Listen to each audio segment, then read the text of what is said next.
ಒಂದು ಸಣ್ಣ ಹಳ್ಳಿಯಲ್ಲಿ ರಾಮು ಎಂಬ ಬಡ ಮರಕಡಿಯವನು ವಾಸಿಸುತ್ತಿದ್ದನು. ಅವನು ಪ್ರತಿದಿನ ಕಾಡಿಗೆ ಹೋಗಿ ಮರಗಳನ್ನು ಕಡಿದು ತನ್ನ ಕುಟುಂಬವನ್ನು ಸಾಕುತ್ತಿದ್ದನು. ಅವನ ಜೀವನ ತುಂಬಾ ಕಷ್ಟಕರವಾಗಿತ್ತು. ಆದರೂ ಅವನು ಯಾವತ್ತೂ ಸುಳ್ಳು ಹೇಳಲಿಲ್ಲ. ಒಂದು ದಿನ ರಾಮು ಕಾಡಿನೊಳಗೆ ದೊಡ್ಡ ಮರವನ್ನು ಕಡಿದುಕೊಂಡಿದ್ದನು. ಹತ್ತಿರದಲ್ಲೇ ಒಂದು ಆಳವಾದ ನದಿ ಹರಿಯುತ್ತಿತ್ತು.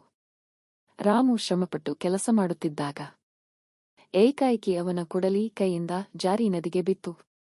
ಅಯ್ಯೋ, ಈಗ ನಾನು ಏನು ಮಾಡಲಿ ಎಂದು ರಾಮು ದುಃಖದಿಂದ ಅತ್ತನು.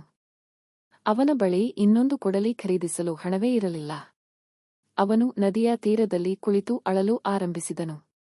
ಆ ಸಮಯದಲ್ಲಿ ನದಿಯಿಂದ ಒಂದು ಪ್ರಕಾಶಮಾನ ದೇವತೆ ಹೊರಬಂದಳು. ಅವಳು ರಾಮುವನ್ನು ನೋಡಿ ಕೇಳಿದಳು, ಏಕೆ ಅಳುತ್ತಿದ್ದೀಯ ರಾಮು? ದೇವತೆ ನದಿಯೊಳಗೆ ಮುಳುಗಿ ಒಂದು ಚಿನ್ನದ ಕೊಡಲಿಯನ್ನು ತೆಗೆದುಕೊಂಡು ಬಂದಳು. ಇದು ನಿನ್ನ ಕೊಡಲಿಯೇ ಎಂದು ಕೇಳಿದಳು.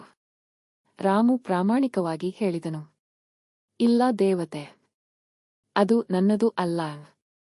ಮತ್ತೊಮ್ಮೆ ದೇವತೆ ನದಿಗೆ ಹೋಗಿ ಬೆಳ್ಳಿಯ ಕೊಡಲಿಯನ್ನು ತೆಗೆದುಕೊಂಡು ಬಂದಳು. ಆದರೂ ರಾಮು ಹೇಳಿದನು, ಇದಲ್ಲ, ನನ್ನ ಕೊಡಲಿ ಹಳೆಯ ಕಬ್ಬಿಣದ ಕೊಡಲಿಯೇ. ಕೊನೆಗೆ ದೇವತೆ ರಾಮುವಿನ ಹಳೆಯ ಕಬ್ಬಿಣದ ಕೊಡಲಿಯನ್ನು ತೆಗೆದುಕೊಂಡು ಬಂದಳು.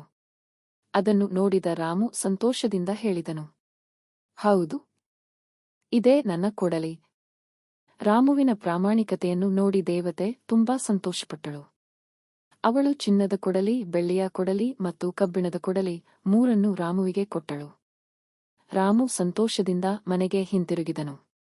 ಆ ದಿನದಿಂದ ರಾಮುವಿನ ಜೀವನ ಸುಖಕರವಾಯಿತು. ಅವನ ಪ್ರಾಮಾಣಿಕತೆ ಅವನಿಗೆ ದೊಡ್ಡ ಬಹುಮಾನ ತಂದಿತು. ಪ್ರಾಮಾಣಿಕತೆ ಯಾವತ್ತೂ ವ್ಯರ್ಥವಾಗುವುದಿಲ್ಲ.